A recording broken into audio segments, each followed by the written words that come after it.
नमस्कार, स्वागत है आपका द इकोनॉमिस्ट में। चलिए शुरू करते हैं the economic times editorial analysis का सेकंड पार्ट। और यहाँ पर जो फर्स्ट आर्टिकल है वो है चाइना के रिगार्डिंग। 1962 में एक वॉर हुई थी, अभी 2020 में भी वही सिचुएशन है।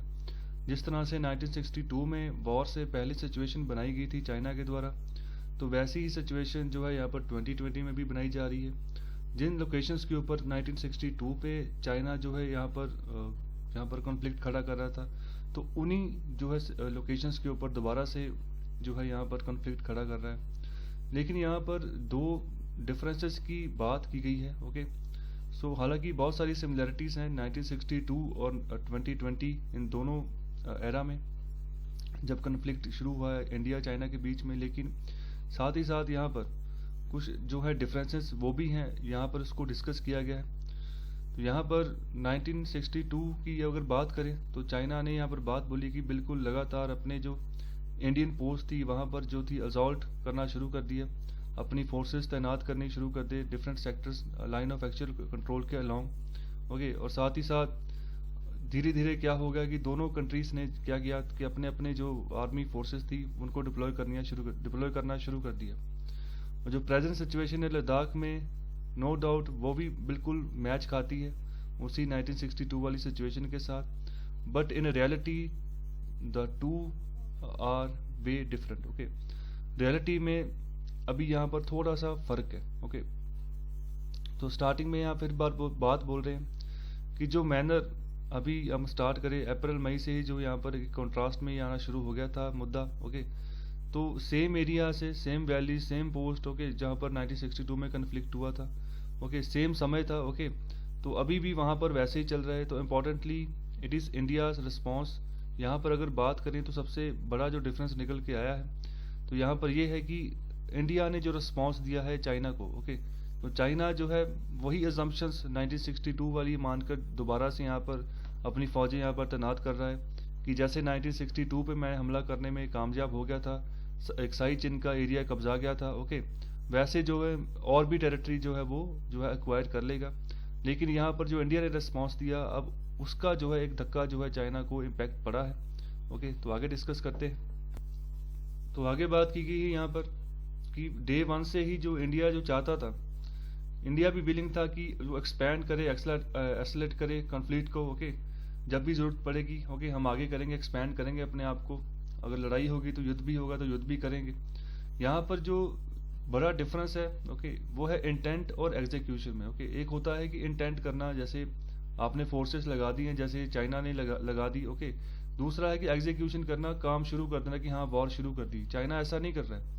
ओके, चाइना जो है सिर्फ कभी बॉर्डर के जो है जीरो लाइन है, ओके, जो पहले से बॉर्डर माना गया है, ठीक है, उसके फिर 4 किलोमीटर आगे आके उसने बैठ गया अपनी फोर्सेस लगा के, बोलता है कि अब यहाँ से जीरो लाइन शुरू होगी।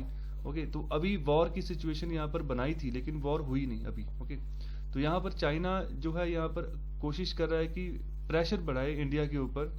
जो दो की अजम्पशंस थी उनकी, जो अपनी चाइना की अजम्पशंस थी, जो मान के चल रहा था कि इंडिया जो है कैसे बिहेव करेगा अगर मैं ऐसे जो है अपनी फोर्सेस लगाता हूँ। तो पहली तो ये बात थी कि जो बॉर्डर प्रोटोकॉल्स जो साइन हुए थे 1993 में, 1996 में पीस और ट्रांसक्विलिटी एग्रीमेंट साइन हुए थे, तो उसके तहत जो है इंडिया जो है इनको वायलेट करेगा ही नहीं। ओके, तो पहली बात तो ये मान के चल रहा था चाइना। और दूसरी बात जो मानकर चल रहा था वो ये था कि इंडिया जो अगर रिटेलिएट करता है चाइना के खिलाफ तो उसका इम्पैक्ट पड़ेगा और भी एक्सपेक्ट्स के ऊपर, रिलेशनशिप खराब होगी इंडिया और न्यू दिल्ली और चाइना और न्यू दिल्ली के बीच में। तो ये भी अगर हम बात करें तो यहाँ पर भी इंडिया के अगर कंसर्न की बात करें तो बहुत सारी ऐप्स के ऊपर चाइना की जो ऐप्स थी इंडिया ने बैन लगा दिया। ओके, बहुत ही बड़ी बड़ी ऐप्स थी उनके ऊपर बैन लगा दिया। चाइनीज इन्वेस्टमेंट को यहाँ पर बोला कि उनकी इन्वेस्टमेंट जो यहाँ पर उसको रोक दिया। ओके, तो यहाँ से इतने इतने जो टफ डिसीजन यहाँ पर गवर्नमेंट ऑफ इंडिया ने लिए, तो ये भी एस्पेक्ट जो था, ये भी असम्पशन जो थी चाइना की गलत हो गई। दोनों की दोनों असम्पशन यहाँ पर गलत साबित हो गई। सो आगे बात करें तो अगर 1962 की बात करें तब क्या हुआ था, तब इंडिया ने जब चाइना के साथ वॉर लड़ी थी तो वो सिर्फ और सिर्फ वहाँ पर आर्मी को ही तैनात किया गया था, वहाँ पर हमने एयरफोर्स को नहीं यूज़ किया। ओके, तो यहाँ पर अभी की अगर बात करें, अभी थोड़ा सा यहाँ पर जो डिफरेंस देखने को मिला है वो सबसे पहले तो ये बात है कि इंडिया ने क्विक रिस्पॉन्स दिया है। ओके, अपने जितने भी रिसोर्सेज थे उसको भी सामने जो यहाँ पर ग्राउंड थी वहाँ पर ले आए। ओके, प्रेशर बनाने की कोशिश की, अपने जितने भी एसेट्स थे उसको डिप्लॉय कर दिया। ओके, चाहे वो एयरफोर्स है, चाहे नेवी है, चाहे वो आर्मी है। तो इंडियन ओशन में भी जो हमारे शिप्स थे वो तैनात कर दिए गए। ओके, उनको जो है ड्यूटी पर लगा दिया गया कि चाइना की किसी भी तरह की इंटरफेरेंस जो है इंडियन ओशन में जो है वो भी देखने को नहीं मिलनी चाहिए। ओके, इसके साथ साथ जो हिमालयन फ्रंटियर थी वहाँ पर हमने आर्मी बड़े पैमाने पर भेजनी शुरू कर दी, वहाँ पर हमने अच्छी जो है डेवलपमेंट की है। ओके, सो एक तरह की यहाँ पर जो है यहाँ पर हम कंपैरिजन कर सकते हैं 1962 को 2020 से। ओके, तो तीनों फोर्सेस को यहाँ पर हमने 2020 में यहाँ पर फोर्सेस को यहाँ पर लगा दिया है, काम पर लगा दिया है कि किस भी तरीके से हम चाइना के ऊपर प्रेशर बनाएं, वहाँ पर जैसे वो आगे बढ़ रहा है तो हम भी किसी ना किसी तरीके से जो इसको रिटेलिएट करें। ओके, तो यहाँ पर यही बात यहाँ पर समझाने की कोशिश की है। So India did not see these developments as being restricted to Himalayan frontiers. तो सिर्फ हिमालयन फ्रंटियर्स तक ही इंडिया सीमित नहीं रहा, जहाँ तक भी इंडिया ने जैसे भी उसको काउंटर कर सकते हैं चाइना को, इंडिया ने यहाँ पर किया है। लेकिन यहाँ पर एक और बात बोली गई है कि जो गैप था इंटेंट और एग्जीक्यूशन का वो ख़त्म किया था कर्नल संतोष बाहू। ये इंसिडेंट आपको पता होगा, जून महीने में जो कर्नल संतोष बाहू थे, इन्हीं की अगुवाई में ओके हमारे 20 से ज़्यादा जो जवान थे ओके तो वो अड़े रहे बॉर्डर के ऊपर। चाइना क्या कर रहा था, चाइना गलवान वैली के आगे बढ़ रहा था, तो ये जो थे डटकर खड़े हो गए, इन्होंने रोका चाइनीज ट्रूप्स को कि आप आगे नहीं आ सकते। और जो 1993 और 1996 में पीस और ट्रांसपेरेंटी एग्रीमेंट साइन हुए थे, उनके तहत ये था कि इस एरिया में आप हथियार लेकर नहीं जा सकते। ओके, तो वहाँ पर हथियार अलाउड तो नहीं थे, लेकिन जो चाइनीज़ आर्मी थी उन्होंने जो स्टील्स की जो तारें होती हैं वो बेसबॉल के ऊपर लपेट के वो तैयार कर रखी हुई थी, जिससे उन्होंने हमला कर दिया इंडियन आर्मी के ऊपर। ओके, तो उस समय हमारी आर्मी ने भी जवाब दिया। ओके, बहुत सारे सोल्जर्स ऐसे थे ओके जिनके पास कृपान थी, उन्होंने उसी के साथ उन्होंने लड़ाई लड़ी। ओके, और वहाँ पर जो चाइनीज़ ट्रूप्स थे उनको भी मौत के घाट उतारा। तो यहाँ पर एक टर्निंग पॉइंट इसको बोला गया है चाइना और इंडिया के रिलेशन में, क्योंकि 1962 के बाद ये पहली बार हुआ था कि जो इतनी कैजुअलिटीज़ जो हैं बॉर्डर के ऊपर देखने को मिली। तो इससे एक तरह का चाइनीज़ के ऊपर जो था प्रेशर बनना शुरू हो गया। ओके, और इंडिया चाइना का जो रिलेशनशिप है उसके ऊपर भी जो एक धक्का जो यहाँ पर लगा। सो इसके आगे अगर बात करें तो यहाँ पर बात बोली गई है कि अभी प्रेजेंट में सिचुएशन और है इंडिया चाइना की। अगर बात करें तो 1962 में अगर बात करें तो कोई किसी तरह का भी इकोनॉमिक इंटरेक्शन इंडिया चाइना के बीच में नहीं था, कोई इतने बड़े पैमाने पर ट्रेड नहीं था। ओके, तो इंडिया से कोई फ़ायदा चाइना को नहीं हो रहा था 1962 में, तो यहाँ पर तो उसने हमला कर दिया। लेकिन अभी की अगर सिचुएशन की बात करें, यहाँ पर ट्रेड है, बहुत बड़े पैमाने पर इंडिया चाइना के बीच में ट्रेड होता है। चाइना के लिए इंडिया एक बहुत बड़ी मार्केट है जहाँ पर अपने प्रोडक्ट्स बनाकर यहाँ पर डंप करता है। ओके, तो आप देखो जितने भी हैं मोबाइल फ़ोन से लेकर जितने भी इलेक्ट्रॉनिक डिवाइस हैं, तो हर एक जो प्रोडक्ट जो है चाइना से मैन्युफैक्चर होकर यहाँ पर पहुँच रहा है, और यहाँ पर एक तरह की मार्केट जो है डेवलप हो रही है चाइना के लिए। तो यहाँ पर जो कम्युनिस्ट पार्टी ऑफ चाइना है पिछले 3 डेकेड से जो है जो टेरिटोरियल डिस्प्यूट्स है उनको इकोनॉमिक एजेंडा के जो है सामने नहीं आने दे रही है। ओके, तो टेरिटोरियल डिस्प्यूट्स को एक साइड पर रखा हुआ है, तो यहाँ पर प्रायोरिटी दी हुई है इकोनॉमिक एजेंडा को, अपना जो ट्रेड है उसको कैसे बढ़ाए इंडिया के साथ। तो यहाँ पर डिस्प्यूट्स की अगर बात करें ओके चाहे इनको सेटल करे वो ओके और put dam on the back burner, तो ये इसके ऊपर है। ओके, सो यहाँ पर जो मेन एम्फेसिस दिया गया है 1990s के टाइम को दिया गया है, जब जो इकोनॉमिक जो टाइज थे आसपास की सभी कंट्रीज के साथ बढ़ाने शुरू किए थे चाइना ने। ओके, तो आगे यहाँ पर बात बोली गई है इंडिया ने जब यहाँ पर रिटेलिएट किया है चाइना को, जैसे लद्दाख बॉर्डर पर उन्होंने फोर्सेस लगाई। ओके, तो यहाँ पर जो इकोनॉमिक स्पेयर था इसको यहाँ पर इसकी गर्दन पकड़ी है इंडिया ने। ओके, तो इसको भी बैटल में जो है यहाँ पर इंडिया लेकर आ गया है। जैसे फॉर एग्जांपल तो डिजिटली जो यहाँ पर जो ऐप्स थी उनके ऊपर जब सरकार ने बैन लगाया था, तो इसको या एक तरह का इकोनॉमिक इम्पैक्ट आप कह सकते हो कि चाइना के ऊपर पड़ा। ओके, तो इंडिया पहली कंट्री थी जिसने स्टार्ट किया digital decoupling from China. Okay, तो हुआवे जैसी कंपनी जो 5G टेक्नोलॉजी में इन्वेस्ट करने वाली थी इंडिया में, अभी उसके ऊपर भी क्वेश्चन मार्क है कि हुआवे को एंट्री दी जाएगी या नहीं दी जाएगी। तो इसके जैसे भी बहुत सारे जो स्टेप्स गवर्नमेंट ऑफ इंडिया की तरफ से लिए गए। ओके, जिसका थोड़ा या बहुत जैसा भी हम कहें जो इम्पैक्ट जो है चाइना के ऊपर पड़ा है। ओके, और भी जो कंट्रीज हैं वो जो चाइना के साथ जो रिटेलिएट करती हैं ओके तो वो भी जो है ऐसे मेजर्स अब उसको जो है बरतना उन्होंने शुरू कर दिया है।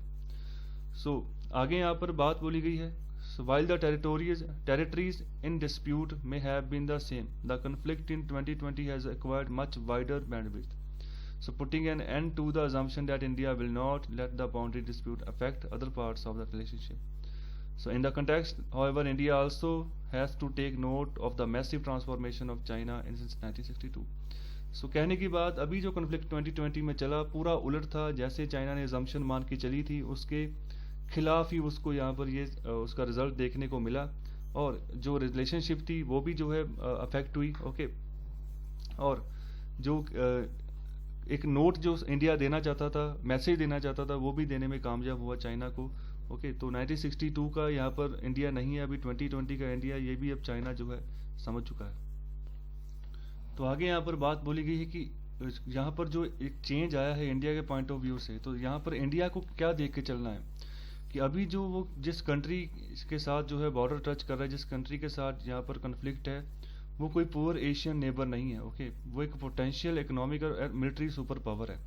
ओके, जिसके पास ट्रेंड और जो है सोफिस्टिकेटेड इलेक्ट्रॉनिक वारफेयर है। ओके, जो कि वो मिलिट्री जो एडवर्सरी है, ओके, उनके समय में अगर कोई भी युद्ध होता है तो वहाँ पर जो है इसको यूज़ कर सकता है बैटलफील्ड के ऊपर। इसके अलावा चाइना ने पिछले काफ़ी लंबे समय से प्रिपरेशन की है।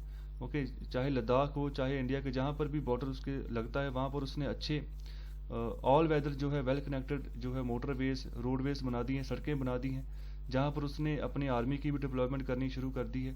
ओके, अंडरग्राउंड ट्रेंचेस, गुफाएं जैसे सुरंगें हैं वो बनानी शुरू कर दी हैं उसने, अरेंजमेंट्स बना दिए हैं प्रॉपर, वहाँ पर हाउसिंग हो। ओके, साथ ही साथ जो वहाँ पर लोगों को जहाँ पर बसाया जाए, जो लॉजिस्टिक कैपेबिलिटीज़ है, सामान लेकर जाना इधर उधर से, वो वहाँ पर उसने आसान कर दिया है काम। इतनी ज़्यादा सड़कें वहाँ पर बना दी हैं जिससे कि आने वाले समय में अगर जब चाहे चाइना जिस भी बॉर्डर पे ऊपर, ओके, कम से कम समय में अपनी फोर्सेस को वहाँ पर तैनात कर सकता है। तो ये बॉर्डर के आसपास का रीजन है जहाँ पर उसने सड़कें बनाई हैं, डेवलपमेंट की हैं, ओके, टनल्स बनाई हैं। तो यहाँ पर अगर इंडिया के पॉइंट ऑफ व्यू से बात करें, ओके, इंडिया ने भी यहाँ पर अपना जो लॉजिस्टिक एसेट्स थे, फील्ड थे, उसको यहाँ पर बनाना शुरू किया है कि सड़कें जो है BRO अभी शुरू कर दी हैं, उन्होंने भी काम शुरू कर दिया है बनाना। हालांकि इंडिया के पॉइंट ऑफ व्यू से अगर बात करूँ तो हम बहुत पीछे हैं चाइना के मुकाबले, खासतौर अगर मैं बॉर्डर के साथ आसपास जो सड़कें बनती हैं उसके मामले में अगर बात करूँ तो पिछले काफ़ी सालों से कागज़ के ऊपर ही BRO जो सड़कें बना रहा है। ओके, एक्चुअल में सड़कें बनी नहीं है क्योंकि फंड की कमी रहती है। तो 3 लाख करोड़ का जो बजट होता है आर्मी का, उसके बावजूद भी यहाँ पर फंड की कमी होती है क्योंकि बहुत सारा पैसा जो है सैलरीज में चला जाता है, पेंशन में चला जाता है। तो जो बाकी का पैसा बचता है उससे जो है गवर्नमेंट ऑफ इंडिया डीलिंग करती है, परचेज करती है, जो डिफेंस इक्विपमेंट होती है। ओके, तो फिर भी ऐसे जो इंफ्रास्ट्रक्चर प्रोजेक्ट्स है इसके लिए पैसा जो है बचता नहीं है। ओके, तो यहाँ पर जो है BRO सड़कें तभी जो इसका रीज़न नहीं बना पाता। तो इंडिया ने भी ये यहाँ पर कोशिश किया कि अपना एसेट जो है आर्मी जो है वहाँ पर पहुँचाए हैं लद्दाख तक। ओके, तो एयरफोर्स ने भी यहाँ पर एक बहुत बढ़िया रोल अदा किया है, इंडियन एयरफोर्स ने। लेकिन अभी एक चैलेंज शुरू हो गया है कि अभी जो है डिफ़िकल्ट कंडीशंस बननी वहाँ पर शुरू हो गई हैं, सर्वाइव करना टफ़ है, वहाँ पर फाइट करना टफ़ है क्योंकि अभी वहाँ पर सर्दियाँ आनियाँ शुरू हो गई हैं। तो जितना भी ये रीजन है लद्दाख का और ये तिब्बत रीजन है पूरा, तो यहाँ पर बहुत ही जो है ख़तरनाक सर्दी पड़ती है, तो वहाँ पर टफ़ हो जाता है लड़ाई लड़ना। और जो सप्लाईज़ हैं, फूड सप्लाई वगैरह जितनी भी सप्लाई चाहिए लॉजिस्टिकली, चाहे हथियारों की, वो भी टफ़ हो जाती है वहाँ पर पहुँचाना क्योंकि सड़कें वगैरह जाम हो जाती है, बंद हो जाती है। तो अगर 1962 की बात करें तो बीजिंग को भी पता था कि नवंबर के जो लास्ट वीक है, लास्ट वीक को उसने अपनी फोर्सेस को विड्रा कर लिया था लद्दाख बॉर्डर से, क्योंकि उसको पता था कि जो तिब्बतन विंटर है वो उसकी जो सप्लाईज है उसको बंद कर देगा और जो है आगे हुए लड़ाई नहीं लड़ पाएगा चाइना। तो यहाँ पर अभी चाइना के पास ये कोई कंपल्शन नहीं है। ओके, अभी चाइना ने अपने इस जो ड्रॉबैक था इसको ख़त्म कर दिया, उसने टनल्स वगैरह ऑल वेदर जो रोड्स वो बना दिए हैं। ओके, लेकिन इंडिया के पॉइंट ऑफ व्यू से यहाँ पर ये एक क्वेश्चन मार्क है। इंडिया के पास अभी इतने सड़कें नहीं है कि आसानी से लद्दाख बॉर्डर तक वो पहुँच जाए। ओके, चाइना जो है यहाँ पर जो है एक एडवांटेज लेकर चल रहा है, तो यहाँ पर इस सिचुएशन को भी हमें टैकल करना है क्योंकि चाइना फटाफट अपनी आर्मी डिप्लॉय कर देगा, जितने भी नंबर ऑफ अमाउंट उसको आर्मी चाहिए, हमें वहाँ पर पहुँचाने में दिक्कत होगी। तो यहाँ पर ये ऑथर बात कह रहे हैं। और आगे बात की गई है कि 1962 में यहाँ पर चाइना को डर था, चाइना पीछे हट गया। उसका सबसे बड़ा रीज़न था कि US की इंटरवेंशन। ओके, तो यहाँ पर ये भी डर था उसको कि जो ताइवान में है, खास तौर पे जो चाइनीज नेशनलिस्ट वहाँ पर विद्रोह चल रहा था, तो वहाँ पर चाइना जो यूएस है वहाँ पर उनको हेल्प ना कर दे, वहाँ पर मिलिट्री सपोर्ट ना कर दे, ता जो कि जिसकी वजह से चाइना की गवर्नमेंट है उसको नुकसान हो, ओके, तो चाइना किसी और युद्ध में जो है वो फंस जाए। तो यहाँ पर जो था, इसीलिए चाइना जो था बैक हो गया 1962 में वॉर करके, फिर पीछे चला गया, ओके, और तिब्बत के जो तिब्बत रीजन था उसके ऊपर कब्जा कर लिया। ओके, तो आज भी मोस्टली अगर हम बात करते हैं तो ये बात बोलते हैं हमारा बॉर्डर तिब्बत के साथ लगता है, चाइना के साथ नहीं। और अरुणाचल प्रदेश के सीएम थे, उन्होंने भी अपनी स्पीच में एक बात बोली थी कि हम जो है तिब्बत के साथ बॉर्डर टच करते हैं, ना कि चाइना के साथ। तो बात भी सही है।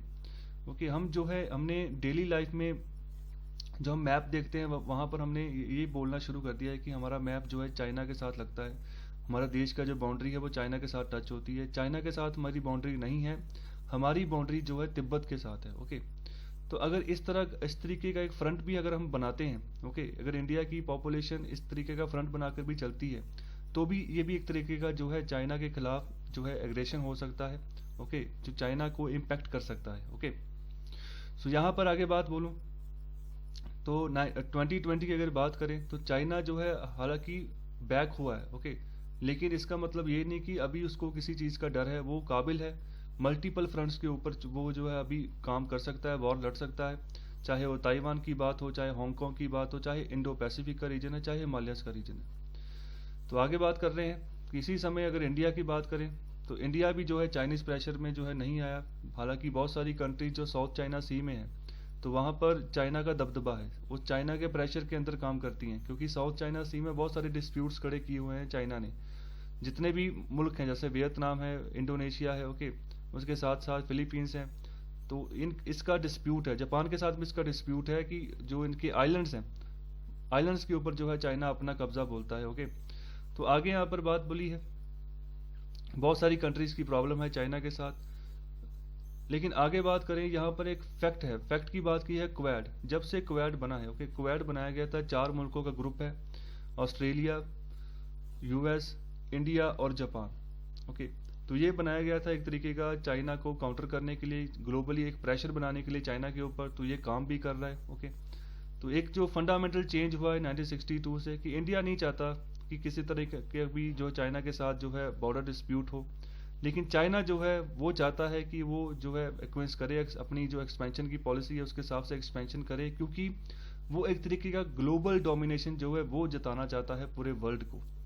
ओके, तो ये भी एक पॉइंट है जो है एक्चुअल में यूएस और चाइना के बीच में वॉर चल रही है, ओके, कोल्ड वॉर चल रही है, ट्रेड वॉर चल रही है। तो इसी के पॉइंट ऑफ व्यू से चाइना जो है ग्लोबल डोमिनेशन बताना चाहता है, तो ये भी एक रीज़न है कि वो एक्सपेंशन करने की पॉलिसी को बनाकर चल रहा है। तो ये था आर्टिकल। आई होप आपको अच्छे से समझ आया है पूरा आर्टिकल, बहुत कुछ नया सीखने को मिला है। ओके, बहुत सी नॉलेज यहाँ पर बढ़ी है इस आर्टिकल को डिस्कस करने के बाद। ओके, तो चलिए आगे नया आर्टिकल डिस्कस करते हैं। तो चलिए आगे बात करते हैं, यहाँ पर इकोनॉमिक्स से यहाँ पर आर्टिकल है, सो गॉड ऑफ स्मॉल थिंग्स। तो यहाँ पर जो ऑथर बात कर रहे हैं वो बात कर रहे हैं कि जो अभी रिसेंटली नोबेल प्राइज दिए गए हैं जो ऑक्शन थ्योरी के ऊपर, ओके, तो ये मिले हैं मिलग्रॉम, ओके, पॉल मिलग्रॉम और रॉबर्ट विल्सन जी को। तो यहाँ पर इनका कंट्रीब्यूशन है जो ऑक्शन डिज़ाइन है, तो उसके ऊपर कि ऑक्शन की प्रक्रिया, ओके, उसको कैसे हम बदलें और जिससे जो है बेनिफिट मिल सकता है जो और पर्सन्स हैं। ओके, तो यहाँ पर बेसिकली जो बात कही जा रही है वो ये कही जा रही है कि ये बहुत छोटी छोटी बातें हैं। तो यहाँ पर ये जिस लेवल पर आकर गिर गए हैं, ओके, हमारे इकोनॉमिस्ट, वहाँ पर उनको बोला गया कि ये गॉड ऑफ स्मॉल थिंग्स है। तो इकोनॉमिक्स जो है यहाँ पर इंट्रोस्पेक्शन मतलब आत्ममंथन की यहाँ पर ज़रूरत होती है।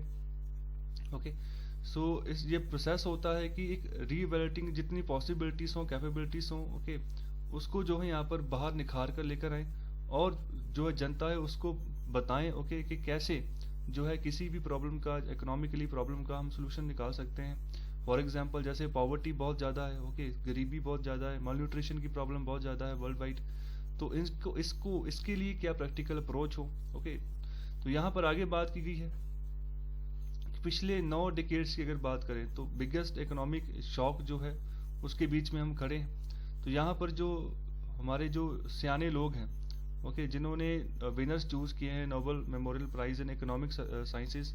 तो यहाँ पर 2 यूएस के इकोनॉमिस्ट को यहाँ पर चूज़ किया है, तो पॉल मिलग्रोम और रॉबर्ट विल्सन, तो जिनकी ऑक्शन डिज़ाइन में जो है अपनी थ्योरी थी। यहाँ पर ऑथर बात बोल रहे हैं कि ये हार्डली सिग्निफिकेंट है, okay, not without practical benefits इसका कोई नहीं दिख रहा है, okay, but certainly not a big transformational, ना ही ये बड़े पैमाने को कोई ट्रांसफॉर्मेशन लेकर आएगा आने वाले समय में। Okay, so world beating idea और इनोवेशन, तो जो संसार है, जो आइडिया है, वो इनोवेशन है, ये नीचे की ओर जा रही है। तो जो यूनिवर्स की जो मास्टर्स थे, इकोनॉमिस्ट थे इतने ज़बरदस्त, जिन्होंने पूरी इकोनॉमी को चेंज कर दिया, जैसे अगर 1929 की डिप्रेशन की बात करें, ग्रेट डिप्रेशन आया था, बड़े पैमाने पर मंदी फैल गई थी यूएस और यूरोपियन कॉन्टिनेंट में, तो उसको भी जो बात कर लेकर आए थे। लेकिन आज के जो इकोनॉमिस्ट हैं वो गॉड ऑफ स्मॉल थिंग्स हैं, तो यहाँ पर एक क्वेश्चन मार्क यहाँ पर लगाया है। तो यहाँ पर और बात करें तो इसके अलावा पैंडेमिक से पहले पिछले साल तब भी जो था, एक नोबेल जूरी ने एक इकोनॉमिस्ट का जो सेट था, 3 इकोनॉमिस्ट थे जिनको नोबेल प्राइज दिया था, तो वहाँ पर उनकी जो पॉलिसी इंटरवेंशन थी कि कैसे सही पॉलिसी इंटरवेंशन हो माइक्रो लेवल के ऊपर, इसके ऊपर उनकी थ्योरी थी। तो 3 लोग थे, अभिजीत वी बैनर्जी, ओके, जो कि एक इंडो अमेरिकन इकोनॉमिस्ट हैं, इसके साथ एस्थर डुफ्लो और दूसरे थे माइकल क्रेमर। तो इनको भी इनकी जो पॉलिसी इंटरवेंशन होती है कि कैसे जो है स्मॉल लेवल पर के ऊपर हम मेथोडोलॉजी बनाएं कि जो पॉवर्टी है उसको हम रिड्यूस कर सकें। तो यहाँ पर जो मेथोडोलॉजी यूज़ की गई, वहाँ पर बात की गई रैंडमाइज कंट्रोल ट्रायल्स किए जाते थे, okay, so widely deployed in the sciences already, मतलब जो है ऐसे जो प्रिकॉशंस हैं, प्रोसीजर्स हैं, वो किए जाते हैं। लेकिन इन्होंने एक नई अप्रोच लेकर आए थे, तो उसके हिसाब से जो इनको जो नोबेल प्राइज जो था इकोनॉमिक्स का दिया गया। तो आगे बात करते हैं, ऑथर क्या बात कर रहे हैं। तो आगे यहाँ पर ये बात की जा रही है कि जितने भी इकोनॉमिस्ट हैं, आफ्टर ऑल अगर बात करें तो जितनी बड़ी प्रॉब्लम्स है वर्ल्ड की, उसको जो है सॉल्व नहीं कर पा रहे हैं अपनी जो थ्योरीज है उसके साथ। जो फ्यूचर जो दिख रहा है वो ऐसा ही दिख रहा है कि जो स्मॉलर प्रॉब्लम्स है ना, उन्हीं के जो सोल्यूशन यहाँ पर निकाले जाएंगे। तो अभी जैसे यहाँ पर एग्जांपल ली गई है जो नोबेल लॉरेट्स हैं 2019 के और 2020 के, तो यहाँ पर भी छोटी छोटी बातों के ऊपर फोकस किया गया है। तो बड़े प्रॉब्लम्स यही है कि जैसे सबसे बड़ी बात अगर पॉवर्टी है, ओके, खाना नहीं मिल रहा है लोगों को, डिजीजेस, बीमारियाँ बहुत ज़्यादा फैल चुकी हैं, ओके, तो इन चीज़ों के ऊपर ऐसी कोई मेथोडोलॉजी हो, ओके, कोई ऐसी थ्योरी हो जो कि परफेक्टली जो है सही अप्रोच जो है दिखा सके। तो ऐसे ही यहाँ पर जो बिगेस्ट प्रॉब्लम्स हैं इनको सॉल्व करने की ज़रूरत है। बहुत सारे लोग डिसएग्री करेंगे, आगे बात कर रहे हैं कि यहाँ पर 2 बड़े इन्फ्लुएंशियल इकोनॉमिस्ट हुए हैं, ओके, जिन्होंने वर्ल्ड ऑर्डर को बिल्कुल चेंज कर दिया, ओके। सो इस सेंस में अगर हम उनको देखें तो कोई गलत नहीं होगा। तो पिछले 100 सालों में जो ये 2 बड़े इकोनॉमिस्ट हुए, उनका नाम है जॉन मेयरनार्ड केनीज और दूसरे हैं मिल्टन फ्राइडमैन, ओके। बहुत ज़बरदस्त थ्योरी इनकी रही है। जॉन मेयरनार्ड केनीज एक वो इंसान थे, ओके, जिन्होंने जब ग्रेट डिप्रेशन पड़ा था 1929 में, तो तब जो था मंदी से निकालने का इन्होंने काम किया था, इन्होंने अपनी एक थ्योरी दी थी, ओके। तो वहाँ पर उन्होंने बोला था कि जो मार्केट फोर्सेस होती हैं जब वो कोलैप्स कर जाएं तो जो गवर्नमेंट है उसका जो यहाँ पर दायित्व बनता है कि वो इंटरफेयर करे, ओके। पहले ऐसा कम होता था, पहले सरकारें जो थी मार्केट फोर्सेस के अंदर इंटरफेयर नहीं करती थी, खासतौर अगर यूएस की इकोनॉमी और यूरोपियन इकोनॉमी की अगर बात करें तो ये दोनों इकोनॉमी एक दूसरे के साथ इंटरलिंक्ड है।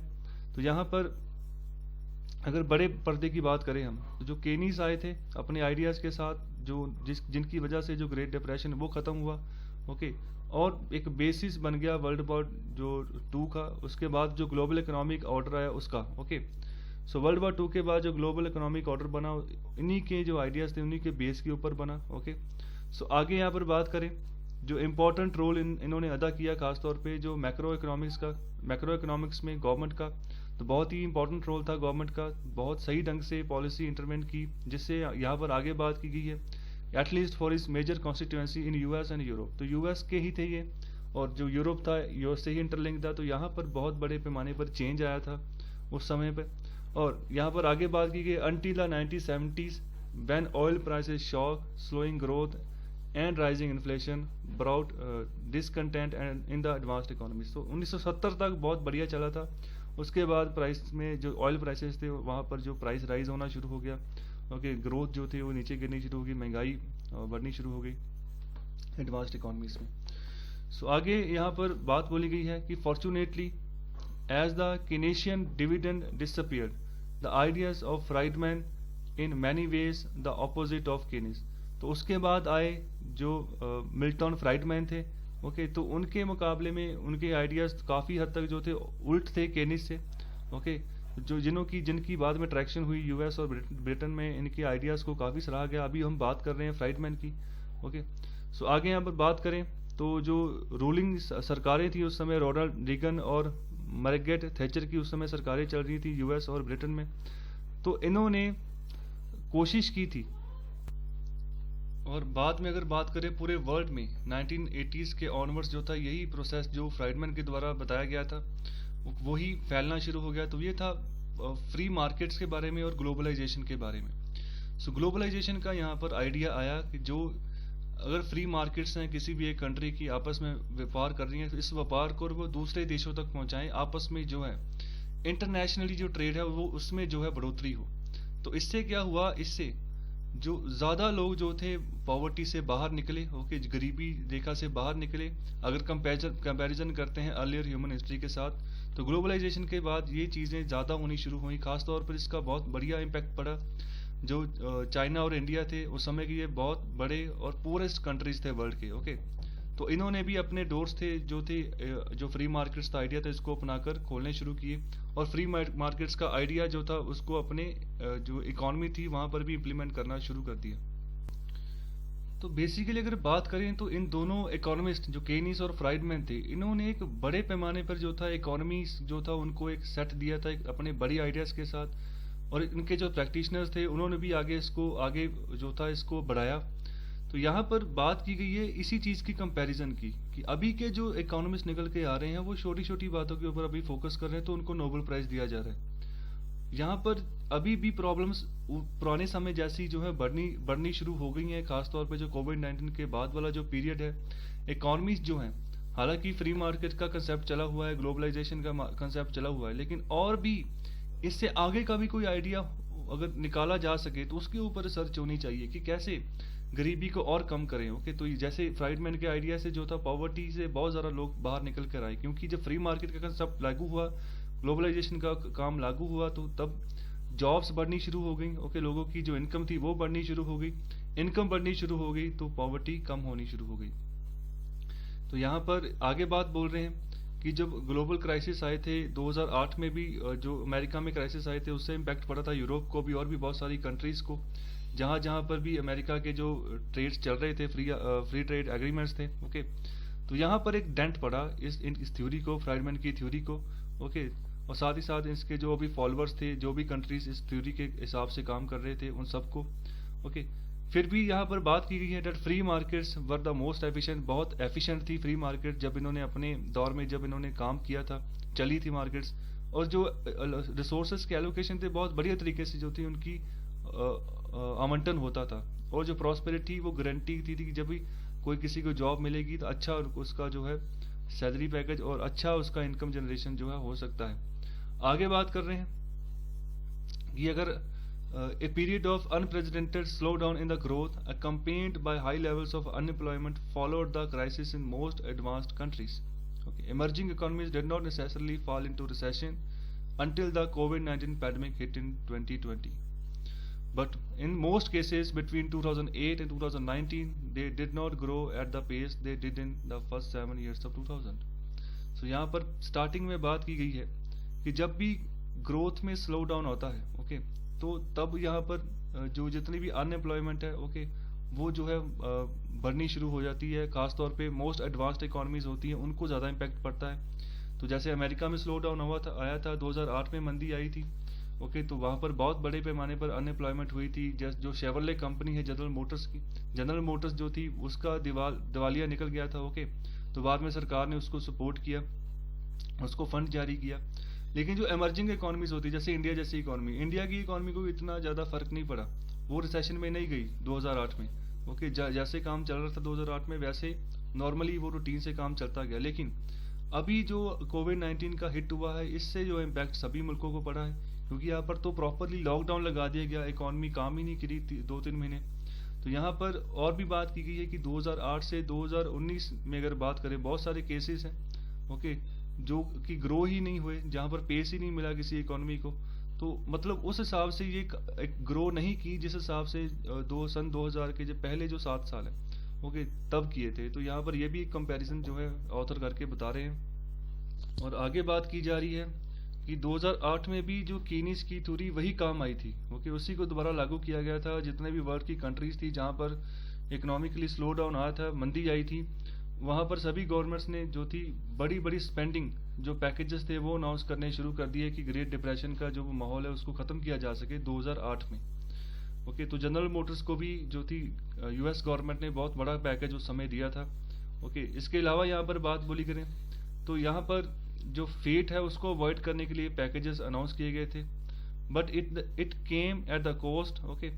इन public perception too much of the government spending went to banks and bankers and too little to the average citizen who bore the brunt of the slowdown. मतलब कहने का यहाँ पर बात ये है, तो जो बैंक दिवालिया हुए थे वहां पर तो गवर्नमेंट ने स्पेंडिंग कर दी, उनको पैसे देकर वहां पर बचाने की कोशिश की।